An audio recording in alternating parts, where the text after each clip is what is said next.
How Apuleius came unto a city named Hippate, and was lodged in one Milo's house, and brought him letters from one Demes of Corinth. After that those two companions were departed, I entreed into the city, where I espied an old woman, of whom I inquired whether that city was called Hippata, or no, who answered, Yes. Then I demanded, whether she knew one Milo an alderman of the city, whereat she laughed and said, Verily it is not without cause that Milo is called an elder man, and accounted as chief of those which dwell without the walls of the city. To whom I said again, I pray thee, good mother, do not mock, but tell me what manner of man he is, and where he dwelleth. Mary, quoth she, do you see these bay windows, which on one side abut to the gates of the city, and on the other side to the next lane? There Milo dwelleth, very rich both in money and substance, but by reason of his great avarice and insatiable covetousness, he is evil spoken of, and he is a man that liveth all by usury, and lending his money upon pledges. Moreover he dwelleth in a small house, and is ever counting his money, and hath a wife that is a companion of his extreme misery, neither keepeth he more in his house than only one maid, who goeth apparelled like unto a beggar. Which when I heard, I laughed in myself and thought, in faith my friend Demes hath served me well, which hath sent me being a stranger, unto such a man, in whose house I shall not be afeard either of smoke or of the scent of meat, and therewithal I rode to the door, which was fast barred, and knocked aloud. Then there came forth a maid which said, Ho Sirrah that knocks so fast, in what kind of sort will you borrow money? Know you not that we used to take no gage, unless it be either plate or jewels?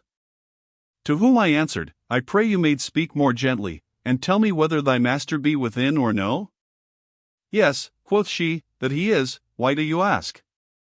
Mary, said I am come from Corinth, and have brought him letters from Demes his friend.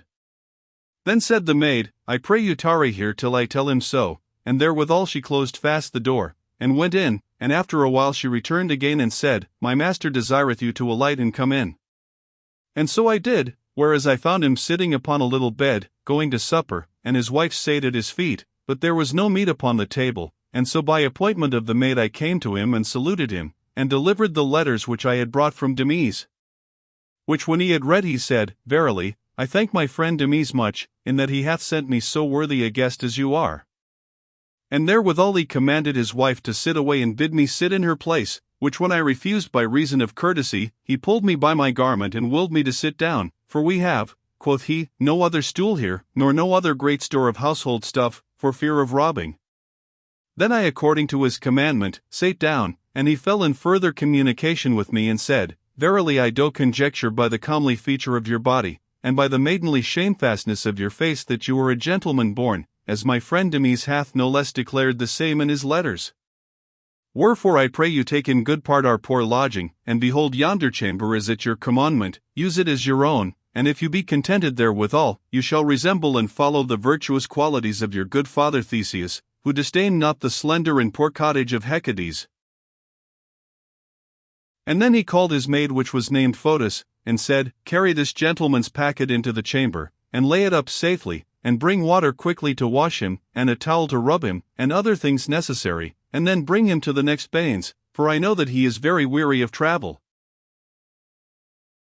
These things when I heard, I partly perceived the manners of Milo, and endeavoring to bring myself further into his favor, I said, Sir, there is no need of any of these things, for they have been everywhere ministered unto me by the way, howbeit I will go into the bains, but my chiefest care is that my horse be well looked to, for he brought me hither roundly, and therefore I pray thee Photis take this money and buy some hay and oats for him.